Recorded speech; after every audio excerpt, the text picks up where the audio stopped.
4 e o versículo de número 4, coloca aí, o 4 é o 5, coloca, acho que é o versículo 5, 6, isso. Ouvireis de guerras, rumores de guerras, olhai, não vos assusteis, é necessário que tudo isso aconteça. Então Jesus está avisando que antes de voltar para buscar a igreja, o cenário vai ser de guerra. Nós estamos vivendo na iminência da China invadir Taiwan. Nós estamos vivendo aquela crise entre Coreia do Sul e Coreia do Norte.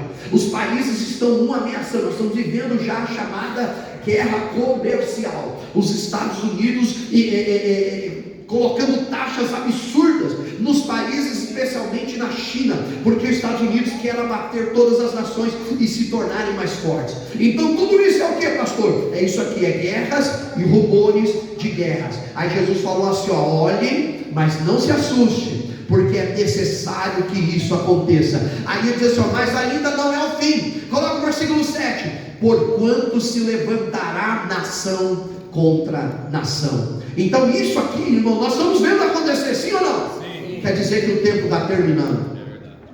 Aí no versículo de número 7, ele continua dizendo assim, ó, e haverá reino contra reino. Não parece que é a mesma coisa? Nação contra nação, reino contra reino. Não parece que é a mesma coisa? Mas não é. Nação contra nação fala de nações, reino contra reino fala de mundo espiritual.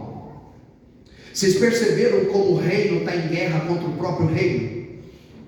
Vocês já perceberam, por exemplo, guerra entre pastores? Guerras de ministérios. Olha, você não pode ir lá naquele ministério, tá? Porque esses dias nós inauguramos uma igreja em Avanhandava, e a notícia que correu é de que um dos ministérios proibiu, com 3 meses de disciplina, se alguém daquele ministério fosse nos visitar naquela igreja. Olha o absurdo que nós chegamos, irmão. Nós estamos vivendo um tempo de guerra, pastores degladiando entre pastores, ministérios contra ministérios. O que a gente olha para dentro da igreja? Tem gente que não se fala dentro da igreja, irmão.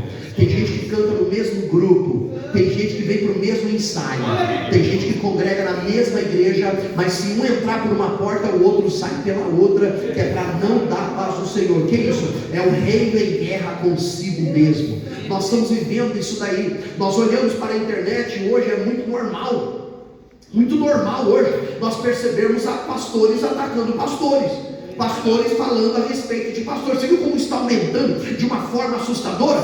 Isso aí está falando do mundo espiritual, irmão. É reino contra o próprio reino. Pastor, está aumentando os problemas dentro da igreja. Eu vou sair dela. Sai não, irmão, é porque está perto da igreja ser arrebatada. Pastor, está aumentando os problemas de ministério aí, e nós estamos querendo parar. Não para não, irmão. É sinal que em breve Jesus volta para buscar a igreja. Quem está com essa esperança de buscar a sua igreja? Além disso, ele avisa, olha, vai ter reino contra reino, e ele diz o seguinte, vai ter fome, pestes e terremotos em vários lugares. Vocês viram as últimas semanas como tem havido terremotos no Brasil? Nas últimas semanas, quase semanalmente, nós estamos tendo terremotos em São Paulo, em Minas Gerais, nós tivemos no Tocantins, nós tivemos no Acre, nós estamos numa sequência de terremotos leves no Brasil. Hoje teve um terremoto de 7,4 no Chile, ele atingiu a Argentina ficou em pânico, e eles estão com alerta de tsunami que pode estar vindo para o Chile, cada vez mais. Mas por que está acontecendo isso, pastor? Está lá na carta aos Romanos, coloca aí, ó, Romanos capítulo 8 e o versículo de número 22, Romanos 8, 22, olha o que a Bíblia fala a respeito disso. Aqui, irmão, é a terra que está gemendo. Romanos 8, 22, olha lá. Porque sabemos que toda a criação geme e está com dores de parto até agora. 23, e não só ela, mas nós que temos as primícias do Espírito, também gememos em nós mesmos, esperando a adoção, a saber, a redenção do nosso corpo. O que ele está dizendo? Ele está avisando que a terra geme e está com dores de parto até agora. Ele está usando a figura da mulher grávida, irmão. Quer ver? Coloca aí Mateus capítulo 24 de novo, volta lá, capítulo de número 24, versículo de número 9, ou versículo 8, olha, versículo 8, mas todas estas coisas, ou seja, vamos voltar no 7, volta no 7, olha lá o 7, haverá fome, pestes, terremotos em vários lugares. Aí o 8, 8. Mas todas essas coisas são princípio de dores. Ou seja, Jesus está usando a figura da mulher grávida. De quanto mais perto nós estivermos da vinda dele, mais a terra vai dar contrações.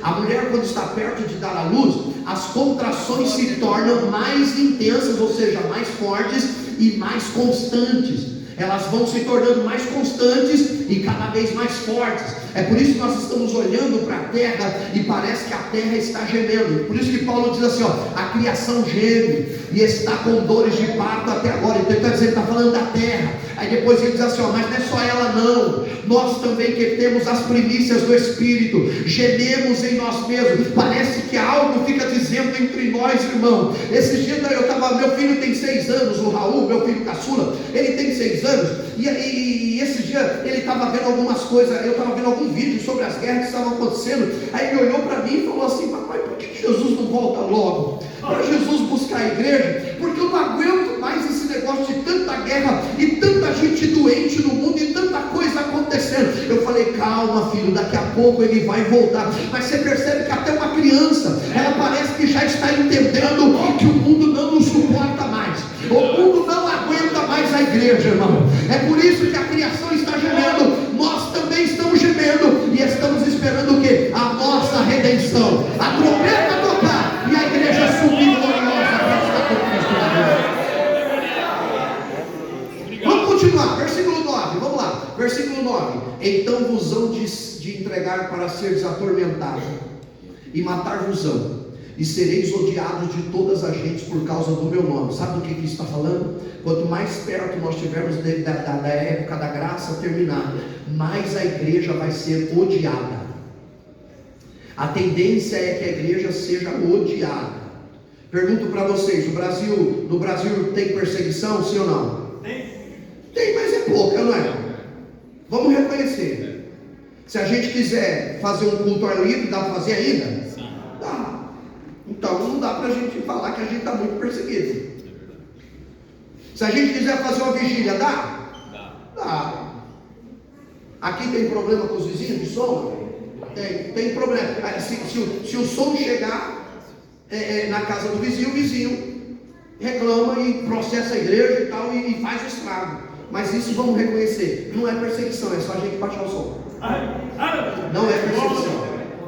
Esses dias eu estava pregando lá em Mato Grosso do Sul, lá no pastor Eliel Alencar.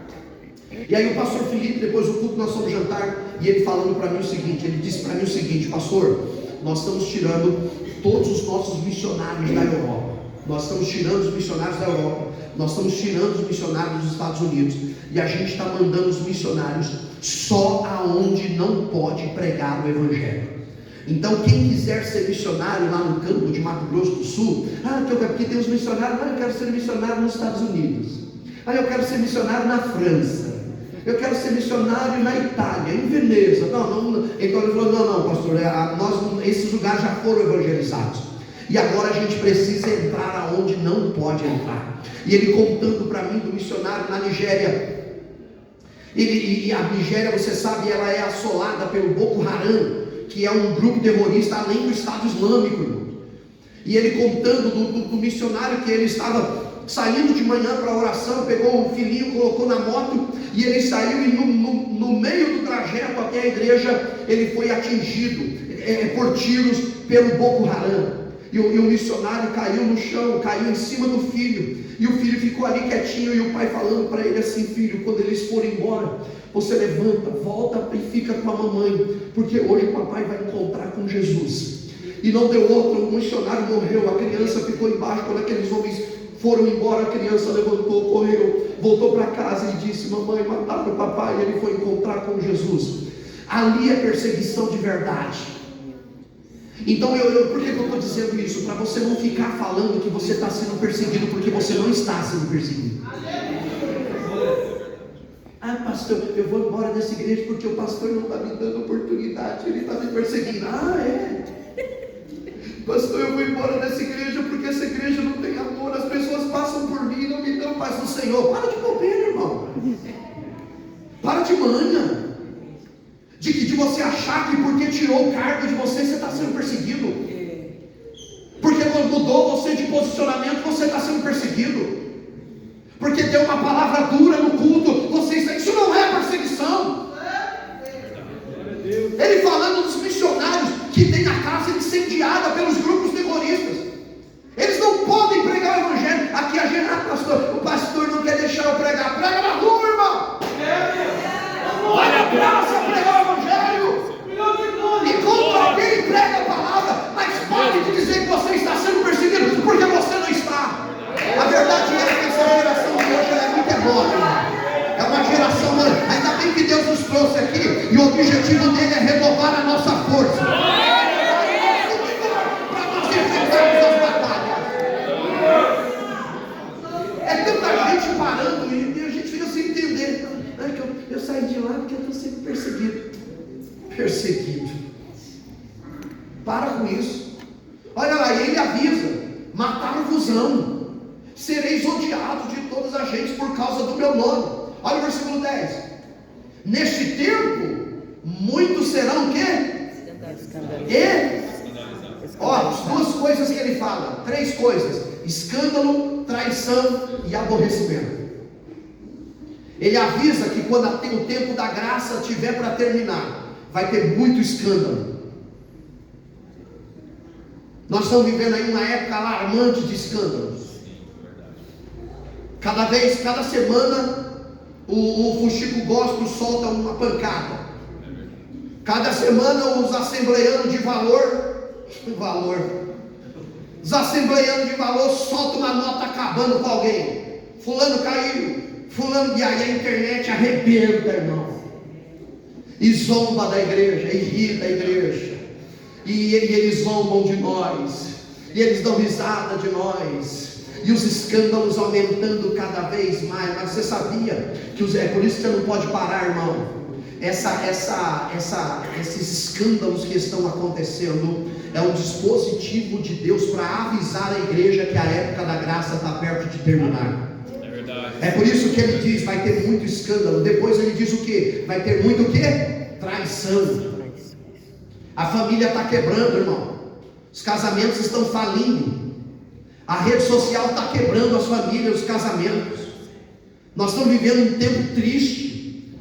Dos problemas que o pastor lida hoje com a família, 90% tem a ver com o celular, 90% tem a ver com mensagem, tem a ver com algo que praticou lá na rede social. E o número de traições está aumentando cada vez mais.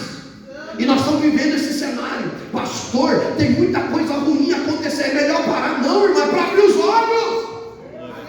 Se está acontecendo tudo isso é porque falta pouco. Falta pouco tempo. Aguenta firme que daqui a pouco a trombeta toca e a igreja.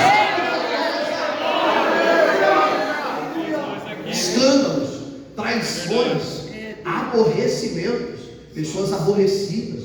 Aí eu volto naquela questão das pessoas que estão aborrecidas uma com a outra dentro da igreja.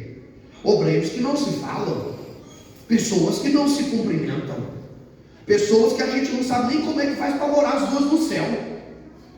Eu não sei, eu falo, sabe, eu não engulo aquela irmã.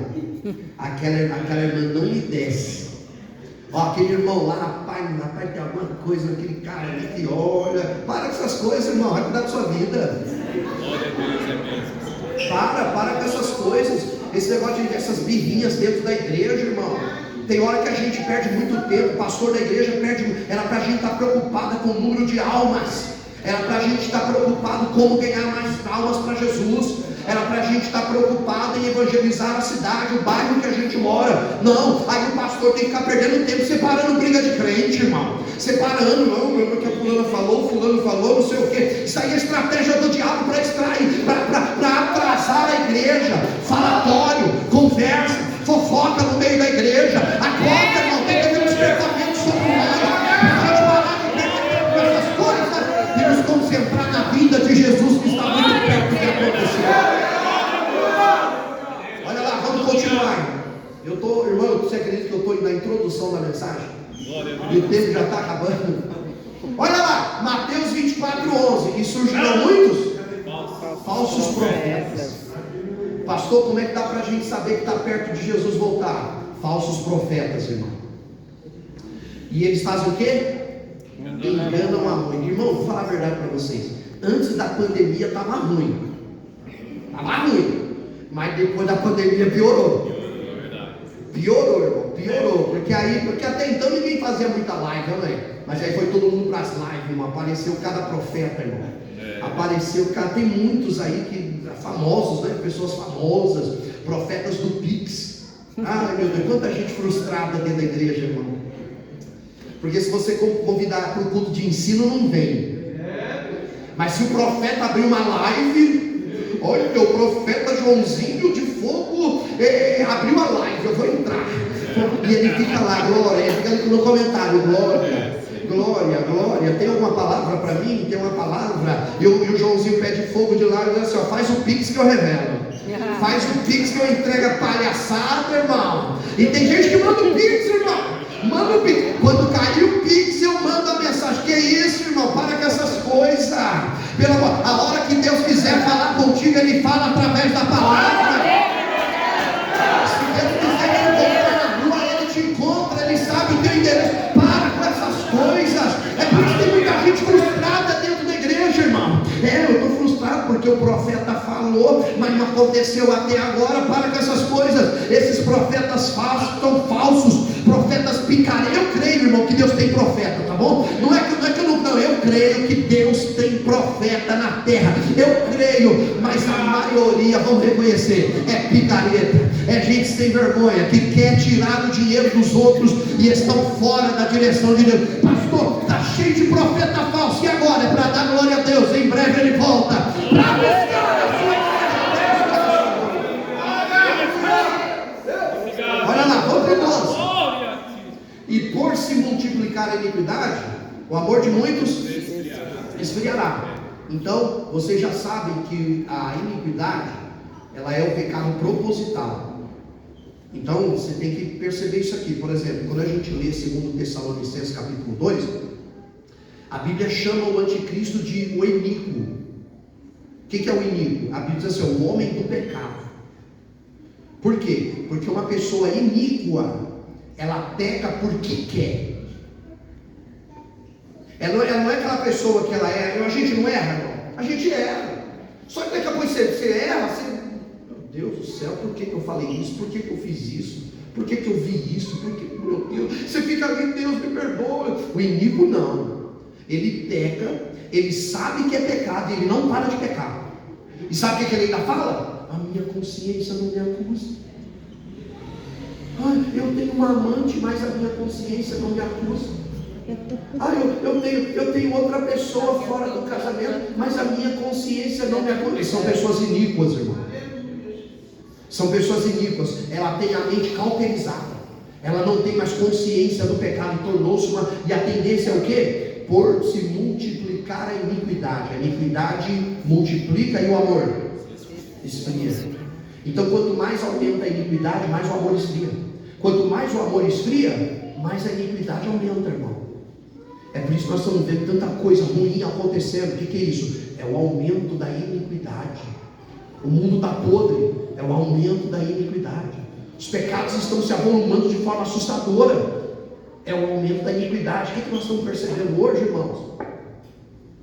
Facilmente uma criança de 6, 7 anos de idade, ela consegue acessar pornografia no celular.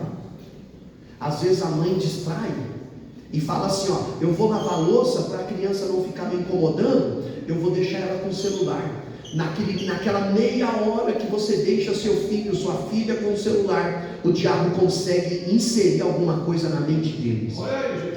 É por isso que quando a gente vai batizar uma criança, geralmente a gente batiza um adolescente ali com 12 anos, né? 12 anos, por quê? Porque a gente entende que com 12 anos, o adolescente ele já tem um discernimento do que é certo e o que é. A gente tem. Percebam como as crianças estão perdendo a inocência mais rápido. Olha a estratégia do diabo. Não vai ser com 12 anos. Eu vou fazer a criança perder a inocência antecipadamente. Por quê? Se a criança perder a inocência antecipadamente, ela aumenta o nível do pecado. E aí a chance dessa criança se tornar um adolescente iníquo é muito grande. A chance dessa criança se tornar um jovem iníquo é muito grande. Uma pessoa má é muito grande. É por isso que o diabo está investindo pesado nessa parte. E aí às vezes a gente está dormindo, irmãos. E aí o diabo investindo pesado e a gente com dificuldade de fazer trabalho com as crianças. O diabo investindo pesado e a gente com dificuldade em lidar com adolescentes da igreja.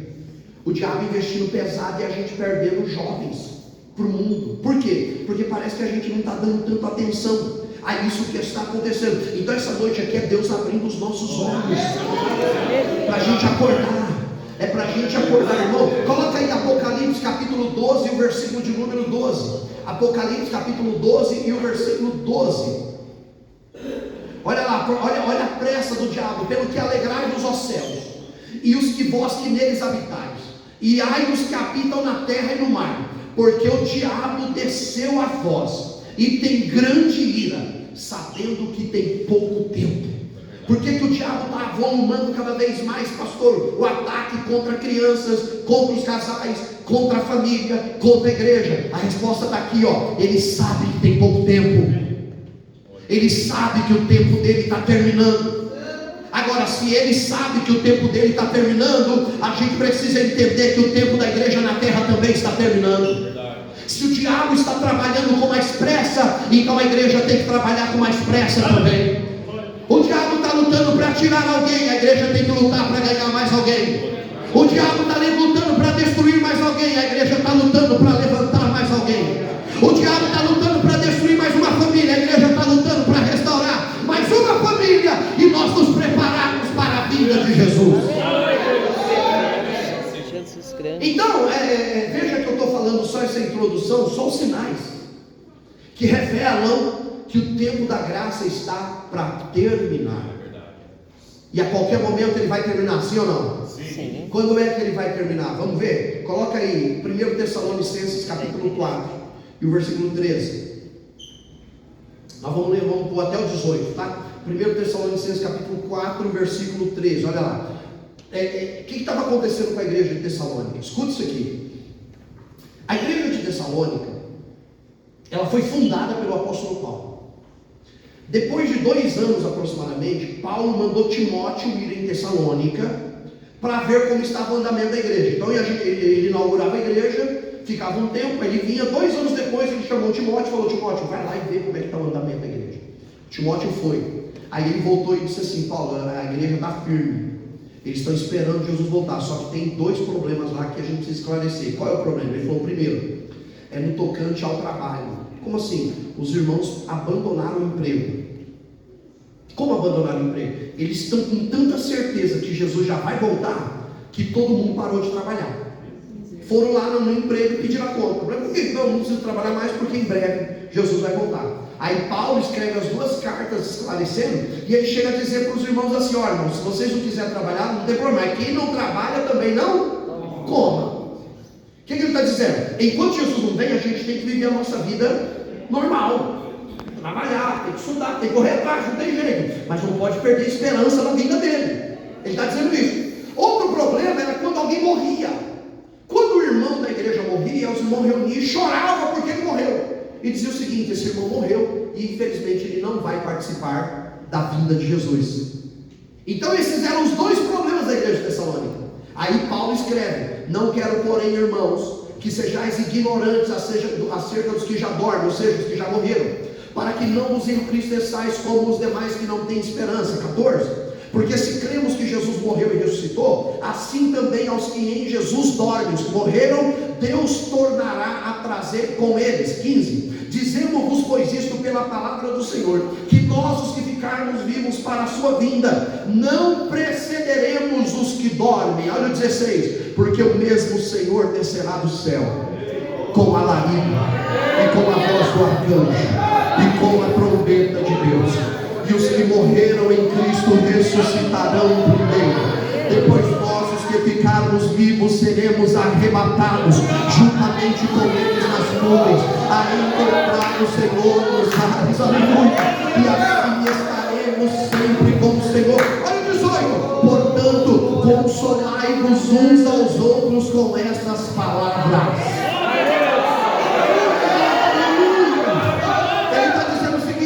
Preocupem com esses irmãos que morreram em Cristo, nós encontraremos Ele novamente. Mas como, Paulo? Como nós vamos encontrar? Diz assim: o mesmo Senhor descerá do céu, com o alarido, com a voz do arcanjo, com a trombeta de Deus, e quem morreu em Cristo, ressuscita primeiro, e depois que eles ressuscitarem, nós os que ficarmos vivos, seremos transformados e arrebatados, para encontrarmos com Ele nas nuvens, e estaremos para sempre com o Senhor.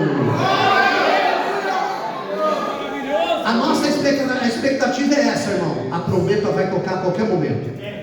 Verdade. Essa é a nossa esperança. Daqui a pouco a igreja vai ouvir o alarido, a igreja vai ouvir o som da trombeta, a igreja vai ouvir a voz do arcanjo. Eu não sei se a voz do arcanjo vai ser aquela de Mateus, capítulo de número 25, a partir do versículo 1 até o versículo 6, quando a Bíblia diz assim: o reino dos céus é semelhante a 10 virgens que, tomando as suas lâmpadas, saíram ao encontro do noivo. 5 delas eram prudentes, 5 delas eram loucas. As prudentes levaram azeite consigo nas suas lâmpadas, mas as loucas não levaram azeite consigo. Aí a Bíblia diz assim, e tardando o noivo, tosquenejaram todas, dormiram todas. Aí a Bíblia diz assim: quando todas elas dormiram, pastor, por que será que essas virgens dormiram? Dormiram porque acharam que o noivo não vinha mais, irmão. É aqui que o problema é grave. Jesus está demorando para voltar e a gente virar uma igreja sonolenta. Culto sonolento, louvor sonolento, glória a Deus sonolento, palavra sonolenta, ensaio sonolento, tudo sonolento, vai dar glória a Deus, não tem vontade de nada, crente sonolento. Aí diz assim, tardando o noivo, tosquenejaram todas, dormiram todas. Aí a Bíblia diz, mas à meia-noite ouviu-se um grito.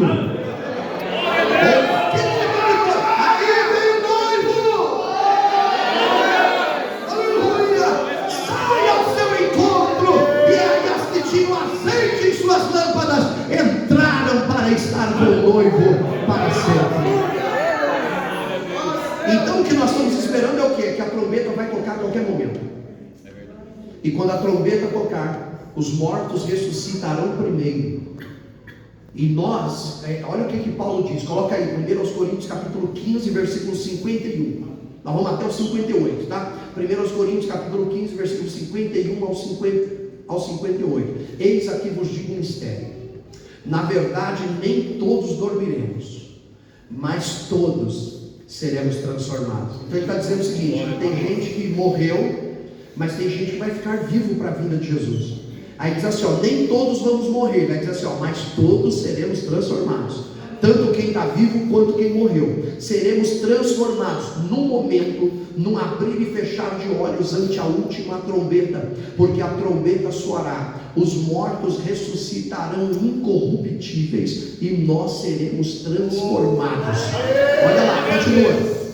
Porque convém que isto que é corruptível, nosso corpo, se revista da incorruptibilidade, e isto que é mortal se revista da imortalidade. E quando isto que é corruptível se revestir da incorruptibilidade, isto que é mortal se revestir da imortalidade, então cumprir-se-á a palavra que está escrito: tragada foi a morte na vitória. Onde está a morte? O teu aguilhão? Onde está, ó inferno, a tua vitória? O aguilhão da morte é o pecado, e a força do pecado é a lei. 57. Mas graças a Deus que nos dá a vitória por nosso Senhor Jesus Cristo.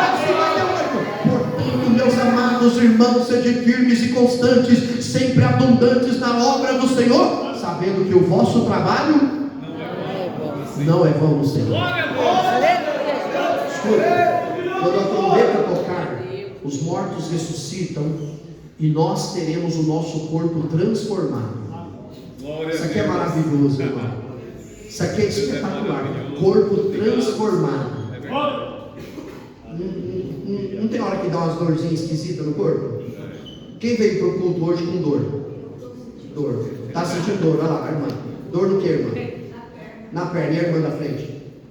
No braço. Quem mais? Dor aonde? Nas costas. Quem mais? Dor aonde? Na lombar. A irmã? Na lombar. Quem mais? A irmã ali. Dor aonde? Na cabeça. Quem mais? O irmão lá do canto, lá que levantou a mão lá no fundo. Joelho, outro. Olha aí. E os dois joelhos sempre juntinho do outro. Irmão, é dor demais, irmão. É dor na perna, é dor no pé, é dor nas costas, é dor de cabeça, é dor tal. Esse dia eu liguei para minha mãe e falei, mãe, como é que tá? Ela falou, Alan, dói tudo.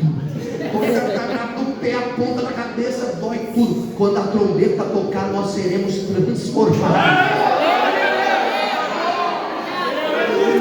Não, a gente não imagina, você não imagina o que é isso. Você não imagina o que é isso. Você sabe aquela dor que você carrega ela? Que você acorda com ela, passa o dia com ela, passa a noite com ela. E essa dor, quando a trombeta tocar, a dor vai ficar. E a igreja vai subir transformada.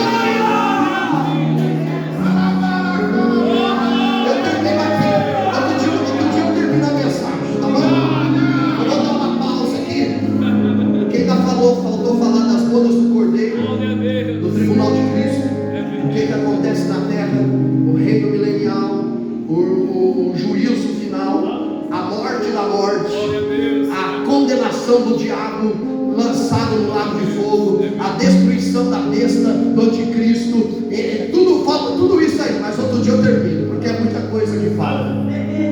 Mas o que eu estou tentando dizer a vocês? Vai chegar um tempo, irmão, de Apocalipse capítulo 21 que nós lemos, versículo 3, 4 e 5 vai se cumprir. Vamos pôr de novo? Apocalipse 21 3, 4 e 5.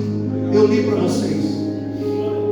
Olha lá, vai aparecer Apocalipse capítulo 21. E ouvi uma grande voz do céu que dizia: eis aqui o tabernáculo de Deus com os homens, pois com eles habitará. Eles serão seu povo, e o mesmo Deus estará com eles e será o seu Deus. Olha o 4. E Deus limpará dos seus olhos toda lágrima. Não haverá mais morte, nem pranto, nem clamor, nem dor, porque já as primeiras coisas são passadas. 5. E o que estava sentado sobre o trono disse: eis que faço novas todas as coisas. E disse-me:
Aleluia.